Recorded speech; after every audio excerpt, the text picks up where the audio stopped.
வணக்கம் உறவுகளே, மகிழ்ச்சியான காலை வணக்கம். அது மாதிரி இன்னொரு விஷயம் என்னன்னு கேட்டீங்கன்னாங்க, நம்மளோட ஃப்ரெண்டுக்கோ நம்ம யாருக்கோ என்னே எடுத்துக்கோங்களேன், உங்ககிட்ட பேசும்போது நிறைய விஷயங்கள் இப்படி பண்ணணும் அப்படி பண்ணணும்னு சொல்றேன் இல்லையா?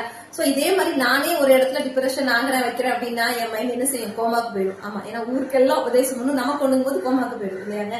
அது என்ன காரணம் தெரியுமாங்க? அந்த என்ன ரீசன்னா, அந்த விஷயம் இன்னொரு நபருக்கு தானே. இப்போ நம்ம ஒருத்தவங்க சொல்லும் போது அப்படி சொல்லுவோம், அதெல்லாம் ஒண்ணு இல்ல, தூர விட, அதனால என்ன இருக்கு, அதெல்லாம் ஒண்ணு இல்ல அப்படின்னு நம்ம சொல்லுவோம். காரணம் அந்த விஷயம் நமக்கு நடக்கல அப்படிங்கிற ஒரு விஷயம். ஆனா அதே மாதிரி நமக்கு நடக்கும்போது யோசிக்கணும், நம்ம அவங்களுக்கு என்ன சொன்னோம், ஆமா இல்ல அப்படின்னா அதான நமக்கும் அப்படிங்கிற மாதிரி.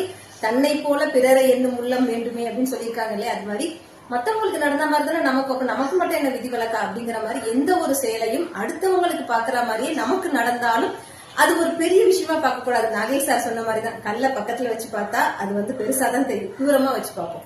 ஓகேவாங்க? அது மாதிரிதான் நம்மளோட எண்ணங்களும், தேவையற்ற எண்ணங்கள். ஓகேவாங்க?